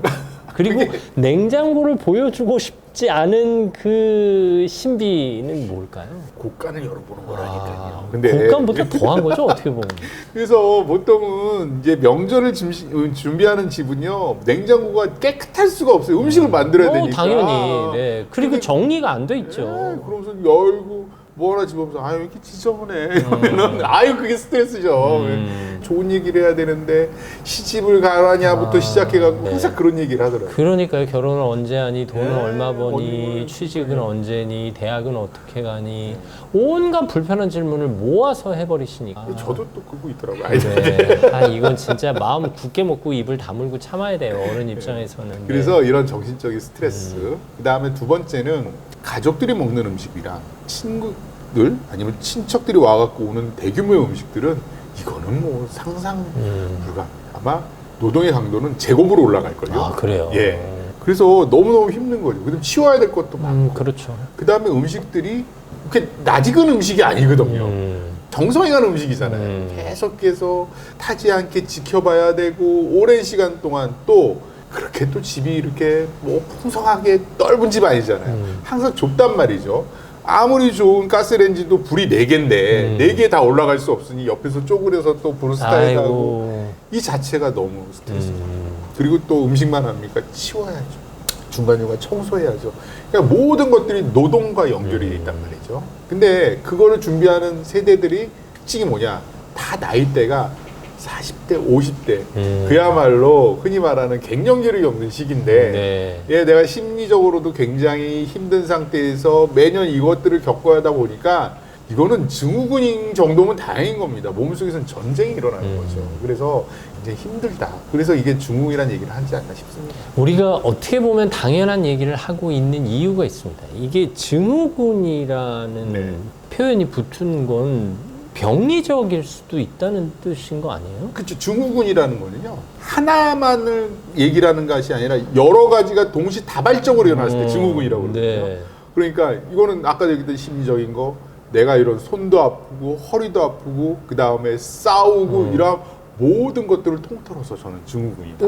명절이 주는 심리적, 육체적 고통이 여성의 몸에 심지어 질병을 유발할 수 있는 그렇죠. 단계까지 영향을 미친다는 그렇죠. 거잖아요. 그렇죠. 그래서 뭐 우리가 보면 일단은 뭐 쭈그려서 앉으니까 허리 불편하겠죠. 골반 안 좋게, 손목 안 좋게. 이것부터 시작해 갖고요. 저는 화기에 오래 있으면 흔히 말하면 에너지가 다 빨리잖아요. 네. 불에다 녹잖아요. 그러니까 엄청 힘들어요. 그래서 명절하고 우리 아내도 보면은 한 3, 4일은 알았거든요. 그리고 그때가 보통 추석 같은 경우에는 또 한절기고요. 그 다음에 민속의 날 같은 경우에는 또 그때는 추운 시기잖아요. 그러니까 설명절 때는 굉장히 면역력이 떨어지는 시기란 말이죠. 그렇기 때문에 이러한 모든 것들이 신체적으로 모든 지수를 다 다운시킨 것 같아요. 그러니까 꾀병이 아닌 거예요. 당연하죠. 그리고 엄살이 아닌 거예요. 엄살이 아니죠. 진짜 아픈 거예요. 근데 남자들은 그 술만 먹고 그래서 좀 도와주지 못하고 네. 저는 명절 증후군의 반은 남편이다. 네. 예, 왜 이렇게 많은 사람을 불러갖고 일도 안 도와주는 거예요 도대체. 심지어 이제 명절 전, 명절 중간, 명절 후로 나눠 보면 네. 명절 전부터 증상이 슬슬 나타나기 시작한다는 사람들이 있어요. 일단은요. 네. 일단은 왜 스트레스를 받냐? 제가 음식을 준비해봐서 합니다. 일단 비싸요. 아, 명절 전에 모든 물가가 비싸요. 그렇죠. 그렇다고 해서 미리 사둘 수는 없잖아요. 채소나 과일들을. 그럼 그거를 또 싸게 사려고 발품을 그럼 시장을 돌아다녀야 되거든요. 네. 아이고 하루 이거 장 보면요 모든 게 하기 싫어요. 근데 어떻게 해요? 시간은 다가와요. 그럼 내일부터 또 다듬어야 됩니다. 이러한 스트레스가 어마어마하고요. 경제적인 것들 아까 얘기한 비싸지만 이걸 또 해야 되죠. 그 다음에 야 이제는 이걸 또 오셨는데 어떻게 이걸 넘어가야 되느냐에 대한 또 맞아요. 압박감이 있죠. 네네. 네. 그 다음에 또 부모님 또 모셔야 되는 것도 또 며칠 또 오시면 극진히 또 대접을 해야 되고 사실 뭐 내가 내려가야 하는 상황도 마찬가지고. 그리고 마찬가지고요. 네. 근데 당연한 거지만 그날을 위해서 만약에 준비를 했다 그러면 압박감이 되게 심해요. 평상시에 우리 집은 그냥 명절이 아니더라도 늘 부모님과 이렇게 식사를 한다 그러면 크진 않겠지. 1년에 한두 번 있는 그날을 해야 된다 그러면 오히려 1년에 한두 번 보는 경우가 더 부담스럽겠죠? 엄청 부담스럽죠. 네. 그래서 저희 아는 친척은요, 명절이 너무너무 힘들어서 흔히 말하는 여행을 가기 시작하거든요. 여행 가니까 모든 화가 다 풀렸다. 네, 지금도 그래서 여행을 많이 가시는 것 같아요, 사람들이. 네. 그러니까 일단 명절 전 증후군을 치료하려면 뭔가 마음의 내려놓음이 필요하네요. 쉽지 않죠. 근데 이제 어쨌든 그 행사를 바꾸거나 없애거나 하는 일은 섣불리 할 수 있는 일이 그리고 아니니까요. 저는 그냥 명절 음식을 다과로만 할 수는 없잖아요. 항상 또 우리가 흔히 말하는 술도 좀 오고 이러다 보니까 몸에 많이 쌓였던 무엇들이 다 분출되는 것 같아요. 그래서 말도 좀 막 나갈 수도 있고 그걸 또 평상시에는 받아들일 수 있는데 그걸 또 못 받아들일 수 있고 그래서 간혹 요즘도 그러더라고요. 명절날 안 좋은 기사들이 많이 나잖아요. 네. 이런 것들이 또 연관이 되지 않나 이래저래. 그러니까 이게 이제 명절 당일에 겪는 증후군은 일단 뭐 노동의 분배가 잘못됐기 때문에 오는 게 크죠. 네. 맞아요. 네, 여성 편중된 노동력. 네. 저는 근데 이제 저한테 편중돼 있기 때문에 마누라 보고 오히려 있다고 그러는데 공감은 하실 수 있겠네요. 저는 네. 막 100% 공감합니다. 네, 네. 제가 장을 다 보니까요. 아 근데 쉽지 않아요. 그렇지만 명절이 또 기대도 돼요. 저는 음식을 이제 어떻게 마음 먹기 따른데 저 기대되는 게 뭐냐면 아예 또 이렇게 해갖고 우리 가족들이 또 이런 음식을 또 옛날 할아버지 생각하면서 먹겠구나. 저도 이제 아버지를 또 한번 기리겠구나. 예. 그 외에는 사실 아버지가 꿈에 한두 번 나타날 뿐이지 그 외에 기리는 일이 많지 않거든요. 그렇죠. 돌아가시면. 근데 그날만큼은 많은 생각을 하는 것 같아요. TV를 보더라도 우리 아버지가 실향민이니까 실향민에 관련된 뉴스를 보면 또 관심 있게 보고 뭐 이렇게 내가 몰입이 돼서도 보고요. 그때만큼은 아버지가 없었지만 아버지가 있는 듯한 느낌을 들 때니까 그날이 뭐 결코 그렇게 싫지는 않습니다. 또 지내다 보면. 어쨌든 노동력 불균형의 분배는 좀 효과적으로 적절한 분배가 이루어지도록 노력을 하셔야 되고, 네, 이것도 좀 불가능하죠. 음식 만들고 준비하는 거는 어느 또 오롯이 여성의 목이 많이 됐기 때문에 이게 네. 안 됩니다. 하라고 하시겠어요? 뭐 할 줄 아는 게 없어요. 그렇죠. 모든 사람이 이렇게 얘기해요. 할 줄 아는 게 나는 도와주는 게 아니라 방해하는 거야. 그러니까. 그러면서 다 빠집니다. 하다못해 설거지를 해도 예, 뭐 그들의 완성도에 도달할 수가 내가 한번 없으니까. 다 깨, 뭐 다 깨져 이러는데 아니에요. 한번 도와줘 보세요. 근데 이게 하다 보면은 되는데 하지 않아서. 알아서. 쭉 해왔으면 사실 지금쯤 어느 경지에 올랐을 때. 이렇게 얘기한 사람은 지금부터 해도 되는데 이러지. 쭉 이래요. 지금부터 하라니까요. 그러니까요. 네. 또 이제 명절 한복판에 느끼는 증후군 중에 하나는 이제 관계의 불편함. 대부분 좀 폭력적인 질문에서 오는 거죠. 폭력이라니요 하시겠지만 진짜 당하는 입장에서는 폭력이잖아. 네. 오히려 사소한 걸 물어보는데 아주 폭력적인 사소함이죠. 그리고 심지어 그 반응에 대해서 또 질문한 사람은 그걸 폭력이라고 느끼기도 하죠. 아니, 자기가 먼저 총을 쏴놓고. 망치로 때리는 게 아프겠지만요. 이쑤시개로 찌르는 것도 아파요. 맞아요, 그걸 맞아요. 계속 찌른다니까요. 그러니까 그것도 200번 찔러봐요.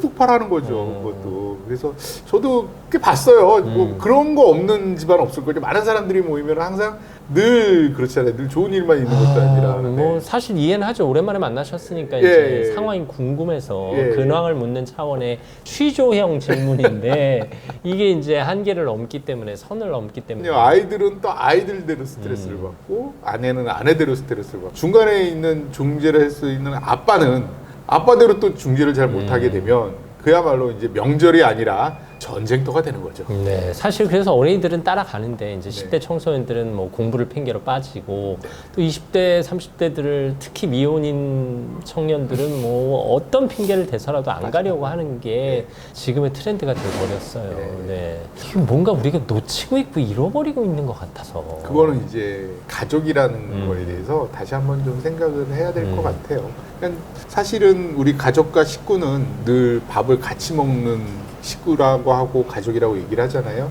근데 식구만 그런 판을 깔아줬는데 거기서 전쟁이 일어난다라는 거는 가족의 의미를 잘못 네. 생각하고 있는 거죠.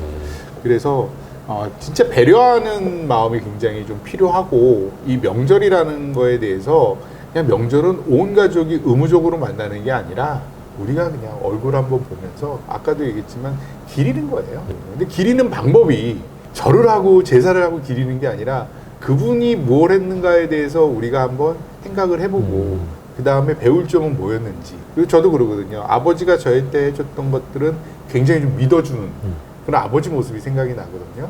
그러면 아들을 좀 믿어주고 싶고 그러다 보니까 잔소리보다는 좀 믿음을 주는 얘기를 하게 되거든요. 사실 애들 데려다 놓고 옛날 할아버지 얘기도 해주고 할머니 얘기도 해줘야 되는데 네. 또 이게 이제 또 뭐 라떼는 뭐 이런 얘기가 돼서 꼰대처럼 느껴질까봐. 근데 또 이런 식이 아니면 이런 얘기 해줄 기회도 없거든요. 명절을 그냥 365일 명절을 만드는 거예요. 아예. 늘 그날이 아니라 그게 이제 밥상머리 교육인 그렇죠. 거죠. 늘 네. 우리는 가족들이 항상 자주 모이고 아니 모일더라도 큰 형식이 아니더라도 어떠한 근사한 데서 차리는 게 아니라 잠깐 뭐 음식점에서 만나서라도 할 수 있는 정말 가까운 가족이라면 차라리 그렇게 만나는 것도 좀 좋지 않나 네. 이 생각이 듭니다. 평소에 자주 만나다가 오히려 명절 때 가족들이 좀 네. 각자 각자도 소가족 단위로 그럼요. 행복한 시간을 보내는 거죠. 사실 또 요즘 그러고 있어요 사람들이. 네. 많이 또 명절 때 외국에도 많이 나가고 못했던 뭐 휴가도 가고 스트레스도 좀 풀고 이렇게 하잖아요. 이게 명절 때 모이면 스트레스인데 한 2주 전에 모이면 그만큼 스트레스는 아니라고 하더라고요. 그러니까요. 네. 명절이니까. 이게 묘하다고 그러더라고요. 2주 전에 명절처럼 모이고 명절 때는 정작 따로 지내는 게 여러모로 도움이 된다라고 하시는 분들이 꽤 많아요. 네. 그래서 그렇게 조카가 귀엽고 그렇게 자식이 귀했으면요 비밀히 좀 전화하고 만나세요. 명절날만 하지 말고. 네. 제가 그런 얘기 많이 합니다. 사실 이제 명절 후 스트레스죠. 명절 후에 구체적인 증상들이 나타나는 경우가 있어요. 가장 중요한 건 뭐냐면 먹는 걸로 탈이 많이 나요. 아, 네. 국가고시 시험 문제 항상 이거 있어요. 명절날 기름진 음식을 먹고 응급실에 찾아왔는데 떼굴떼굴 구르면서 등이 아프면서 왔다. 이게 뭐냐면 췌장염이거든요. 이런 소화기 계통의 하는 것들이 굉장히 많아요. 설사, 식중독. 그 다음에 요 시기가 보면은 애매하게 식중독이 잘 걸린 시기예요. 냉장고에 집어넣기에는 선선하고. 그러니까 이제 냉장고에 안 넣고 바깥에 네, 뒀거든요. 그렇죠. 근데 이게 애매하게 선선하니까 덥거든요. 그러니까 많이 상해요. 부패되는 음식을 많이 하잖아요. 한 번 딱 먹고 끝나는 게 아니라. 그래서 소화계통의 질환으로 응급실 가는 사람들이 많고요. 그 다음에 골절도 의외로 많습니다. 넘어지는 골절, 그 다음에 또 싸움으로 인한 골절 이런 것도 많고. 주부들은 굉장히 손목과 그 다음에 이쪽 허리, 이쪽 통증을 호소하는 분들이 많고 이 시기 자체가 40대, 50대 어머니들이 갱년기라는 시기라 우울증이 확 심해지는 경우들이 많아요. 다시는 안 만날 거야. 난 다시는 안 가. 그러면서 그 다음부터는 또 가족들의 사이가 안 좋아지고. 이게 또 자녀들 한번 왔다 가면 부모님들은 유독 허전해 하시고 또 며느리들, 여성들, 주부들은 또 유독 스트레스를 몸으로 받고 그리고 또 이제 가족 간의 관계에서 상처받으신 분들은 또 그 마음의 앙금이 오래 가고 이게 이거 해결 방법이 없을까요? 그래서 저는 이제 1년 내내 명절처럼 좀 차라리 진짜. 네. 네. 그리고 그렇게 보면 좀 전화도 좀 자주 드리고 왜 그 6개월 전 소식을 묻게 하냐고요. 빨리 그 2주 전에 전화를 해서 늘 항상 얘기를 하면 되는데. 근데 이게 우리 이제 50대들은 이런 대화를 나누는데 이런 얘기를 듣는 신혼 이게 이게 평소에도 부모님을 그렇게 자주 만나라고요? 요즘에 저는 전화 자주 해요. 아, 그래요? 우리 네. 딸한테 매일 카톡 와요. 저도 안 안 오세요? 아니 뭐 저희는 아들이다 보니까 요즘 애들이 더 대면합니다만. 살갑게 해요. 그러니까 명절은 아이들이 보내는 명절도 굉장히 배울 게 많아요. 네. 그 친구들이 오히려 앞으로 나가야 될 명절을 실천하고 있지 않나 이런 생각도 저는 듭니다. 이게 어떻게 보면 제도적 변화도 좀 필요해요. 네, 사실 50년 전에 비하면 지금 많이 그럼요. 좋아진 거고 네. 30년 전과 비교해도 문화가 좀 단출해졌어요. 네. 그러면 여기서 더 나가려면 사실 어르신들이 좀 결단을 내려주셔야 되는 게 아닌가 싶어요. 우리 음식도 단출하게 하자. 그리고 이러이러한 얘기도 만났을 때 하지 말자. 그리고 하루만 딱 모이고 나머지는 뭐 친정하고 또 나머지는 또 너희끼리 시간 보내고 뭐 이런 뭔가 대의적인 결단을 좀 어르신들이 내려주셔. 그거는 저는 꼭 필요하다고 네. 봅니다. 물론 뭐 우리가 아직도 여러 가지 가문과 가풍과 많이 좀 생각하시는 분들도 많죠. 근데 그거는 그거대로 지키는 거고요. 또 명절이 또 다 100% 그래야 되는 생각은 안 들거든요. 뭐 우리가 음식 같은 경우에도 그 50년 전의 음식을 지금 와서 한다는 건 저는 아니라고 봐요. 맞아요. 제가 금주를 한 2년 했는데 네. 네, 지난번 우리가 명절 때 아들한테 그랬어요. 야, 아빠는 술 따르지 말고 그냥 아이스 아메리카노로 좀 시원하게들. 우리가 뭐 그런 문화가 올 수도 있죠. 네. 그리고 그때 우리 아내는 우리 엄마는 샷 하나 추가해서 그러니까 아이들이 공감할 수 있는 명절. 그러니까 명절이라는 게 가족을 우리가 만나서 기리는 건데 구태여 옛날의 관습과 풍습을 여기다가 붙여갖고 지금 만든다고 그러면 아무도 공감을 안 하고 힘들어하죠. 게다가 얘네들이 나 죽으면 차례나 지내줄까? 이런 거 걱정하지 아이고, 마시고 왜 그래요? 지금처럼 얘기하는 게 오히려 야 그럼요. 나중에 아빠는 아이스 아메리카노를 네, 해줘. 네. 이게 아이들에게는 추억이 되는 거잖아요. 그렇죠. 아이스 아메리카노 하면은 아빠 생각이 날 거예요. 그거를 자꾸 만들어주고 그 다음에 대화로 하는 건 재밌게 노는 거죠. 한때는요 방구석에서 이거만 또 두드렸잖아요. 맞아요. 그것도 이제 많이 없어졌어요. 그래요. 많이 없어지니까 이게 변화하는 것 같아요. 사실 좋아지고 있는 건 사실입니다. 맞습니다. 네. 네. 근데 이제 이 과도기에 우리가 이걸 얼마나 누리느냐, 그리고 또 이제 명절의 본 뜻을 얼마나 기리느냐, 그렇죠. 우리가 또 가족을 얼마나 소중하게 생각하느냐. 아마 내년 되면 이런 명제가 없어질 정도로 다 그냥 우리가 바뀌었으면 좋겠지만 네. 그래도 이걸 또 시청하시는 분들은 방금 얘기했던 명절의 마지막 세대인 것 같아갖고 네. 건강상에는 좀 조심하라는 얘기를 늘 드리고 싶어요. 그럼 어떤 조언을 해드리고 싶으세요? 예, 명절을요 즐기십시오. 명절을 이 또한 또 지나가니까. 네. 네, 아마 저도 그렇지만은 우리가 마지막 세대일 겁니다. 나중에는 아이들이 와야 또 명절이 되는 거잖아요. 결국은 처음에 하는 게 나랑 남편 둘만 있으면 그것 또한 또 명절이 아닐 테니 아이들을 불러들일 수 있는 방법을 지금부터 연구를 좀 하시고요. 네, 즐겁게 가족과 놀 수 있는 방법이 뭘까? 그게 꼭 만나서 음식을 먹는 게 아닐 수도 있습니다. 그러니까 그런 것들을 가풍 이런 것들을 한번 좀 새롭게 만들자고요. 네. 우리가 이제 만들 필요가 있는 거고요. 그럼요. 사실 요즘 아이들 뭐 어려서부터 학교 다니고 학원 다니느라 가족과의 추억이 없다 이런 말씀들 많이 하시잖아요. 그 가족의 추억은 누가 만들어요? 부모가 만들어 줘야죠. 뭐. 네. 부모가 그거를 깔아줘야 됩니다. 아이들은 거기다가 그냥 색칠을 할 뿐이지 부모가 판을 깔아줘야 됩니다. 네네. 그게 이쁜 색깔이 될지 아니면 흉측한 색깔이 될지는요 아무도 중요하지 않습니다. 채우는 게 중요한 거예요. 스케치북 꺼내놓고 그럼요. 일단 본은 떠야죠. 그렇죠. 네네. 그 다음에 니들이 마음껏 채워. 나는 결국은 사인만 좀 해줄게. 그래서 좀 지켜보십시오. 예. 네. 근데 지금 본도 안 뜨고 스케치북 찢어버리고 이거 곤란합니다. 아니요, 왜 네. 너는 안 그려 그런다니까요. 아니 홍부터 낸다니까요. 좀 깔아주세요. 네. 네. 그리고 본은 아빠 엄마가 떠야 된다는 그렇죠. 거 저는 잊지 그렇습니다. 않으셨으면 좋겠습니다. 명절을 명절답게 보내는 거. 이제 명절은 네모다라는 명제를 만드신다면 그 네모 빈칸에 뭘 채우고 싶으세요? 사실 명절에 대한 명제는 수십 년 전에 비해서 많이 달라지긴 했습니다만. 명절은 따뜻한 건데요. 네. 그게 따뜻한 음식일 수도 있고요. 따뜻한 서로의 온기일 수도 있고, 따뜻한 미소일 수도 있고, 언어일 수도 따뜻한 있고. 언어일 수도 있고. 그 따뜻함만 간직하십시오. 네. 맛있는 거는 저는 사치라고 봅니다. 따뜻하면 저는 모든 게 통할 거라고 봅니다. 네, 오늘 이 영상을 통해서 여러분이 명절의 따뜻함을 느끼셨으면 좋겠습니다. 저희 둘의 대화가 충분히 따뜻한지 모르겠네요. 네, 어쨌든 네. 형님 안 따뜻하세요? 되게 당황하세요. 마무리를 할 수가 없습니다. 명절은 명절이어야 합니다. 명절의 취지에 맞는 가족이 필요합니다. 사실 가족이 없어서 외로운 명절 지내는 걸 생각하면 마음이 더 울적해지는데요. 저희의 대화가 여러분에게 가족 같은 대화였으면 좋겠습니다. 산부인과 전문의 황인철 교수와 함께했습니다. 저는 다음 시간에 여러분 곁에 있겠습니다. 오늘도 감사합니다.